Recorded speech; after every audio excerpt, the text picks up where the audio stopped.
Hi, folks. Welcome to the September 11th edition of the Tinfoil Hat Club. Hang around for a few minutes. I'll answer the second part of last week's question. How could President Obama justify a declaration of a national emergency and the implementation of martial law? We'll be right back.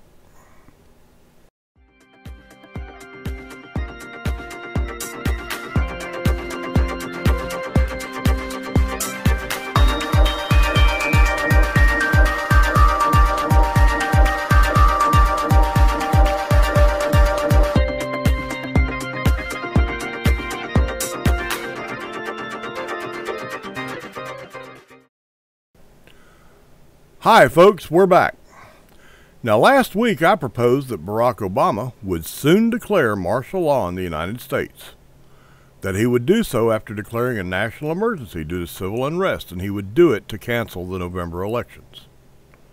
Now I'm not going to rehash why and the legal basis for it in this video. We talked about that last week. There's a link to last week's video in the text below this video on Common Sense Conversation and Cantankerous Old Coots.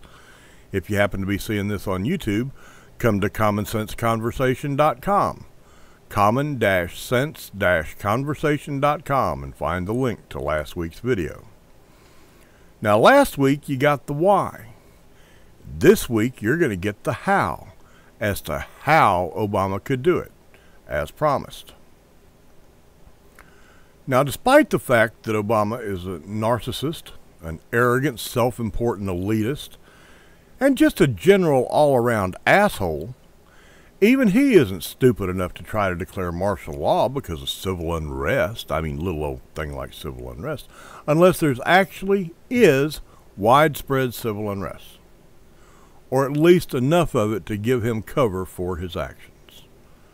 Now, how could he gin up enough civil unrest to compel people to hit the streets in any large numbers and cause enough problems that would justify government action, specifically martial law? Well, he could use a two-stage process. Stage one's been done. He could take a look at the theory of his mentor, Saul Alinsky, the author of the book Rules for Radicals. Now, in that book, Alinsky discusses his organizing strategy, and here's how he puts it. There's another reason for working inside the system. Dostoevsky said that taking a new step is what people fear most. They must feel so frustrated, so defeated, so lost, and so futureless in the prevailing system that they're willing to let go of the past and take a chance on the future. This acceptance is the reformation essential to any revolution. To bring on this reformation requires that the organizer work inside the system. An organizer must begin the task of agitating, rubbing resentments, fanning hostilities, and searching out controversy. Alinsky would say the first step in community organization is community disorganization. Does that sound like Obama's campaign thus far? Separate us from them? Create class jealousies? Make people actually dislike people who have achieved? Sounds like what's happened so far. Now, who would be organized?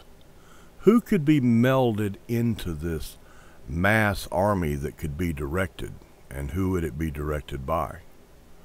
Well, again, according to Saul Alinsky, they would be recruited from local organizations. In Alinsky's own directions, he told his adherents to recruit from churches, labor unions, corner gangs, and individuals. You might throw college students into the mix. Now, just what would this group of people that are so organized actually do to promote the cause? Whatever cause. Well, I'm not talking about Obama specifically and right now specifically. What would this group of people do to promote their cause? Again, straight from Saul Alinsky, the main job of the organizer is to bait an opponent into reacting. In his words, the enemy, properly goaded and guided in his reaction, will be your major strength. Maybe when you goad the police to the point they overreact. Maybe when you do things like shitting on police cars, like in New York City. Maybe when you refuse to clear a street, like University of California a few months ago. The enemy, properly goaded and guided in his reaction, will be your major strength. Now, in the last year and a half, has anything happened? Has there been any group of people that seem to be organized like this, that looks like what I just described? No? You don't think so? What about the Occupy movement last year? Occupy New York, Occupy DC, Occupy this, Occupy that. What about that movement? Doesn't the Occupy movement sound just like that? Right down to being an unorganized group of students who were tired of hanging around their parents' spare bedroom in the basement, who were bored, and who were easily organized by professional organizers. What organizers? How about union leadership? Think SEIU, the Service Employees International Union. They were heavily involved with Occupy last year. And maybe some radical political organizers, like you could look at several of the Occupy websites and see support coming from the Communist Party USA and the American Socialist Party. Maybe groups of kids being used as cannon fodder by professional organizers in the unions and those political groups. Now, to all outward appearances, the Occupy movement's died. You hadn't heard much of it lately. Last November, all those kids decided they really didn't want to be sleeping in their tents out in the rain, out in the cold, in the winter, when they had nice, warm, dry beds in their parents' basements to go back to, or maybe get mommy and daddy to pay for a semester of graduate studies. So they didn't have to actually look for a job. And the Occupy movement seemed to have died a quiet death. I got news for you, folks. The Occupy movement didn't die. It went into hibernation to be awakened if necessary and used if necessary by Obama and his supporters to give him a reason to declare martial law. Seems like you might be trying to wake them up. All the class warfare, you didn't build that. Achievers are suddenly bad. Sounds like he's trying to wake them up. Of course, if he declared martial law and canceled the elections, it would only be temporary. Now, I have a funny feeling that it would be like most things the government does that the folks don't like. They always call it temporary. Like temporary withholding on taxes from your check. It's just going to be for a few years while we pay for World War II. That's how it was held out to the people. That's how they were able to start doing withholding without a revolt. It was to pay for World War II. It was a very patriotic thing to go along with. Folks, that was over 70 years ago. World War II has been over a long time. You still having taxes withheld from your check? Washington's a bunch of damn liars. Republicans and Democrats alike, they're a bunch of damn liars.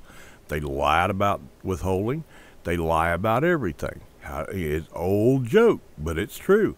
How do you know a politician's a lying son of a bitch? His lips are moving. Somehow, though, I think if Obama were to use this as an excuse, if he were to declare a national emergency because Occupy or any other group started causing a lot of civil unrest, and I think if Obama were to use that civil unrest as an excuse to declare martial law, I think he might misjudge the American people. I think this time it really would be temporary, as in just until we could have the second American Revolution. So I want y'all to let that one roll around in your brains for a week or two. Think about that in conjunction with last week's show. Then go out and get you a roll of Reynolds Wrap and start making your own tinfoil hat. And as always, remember, y'all come back now. You hear?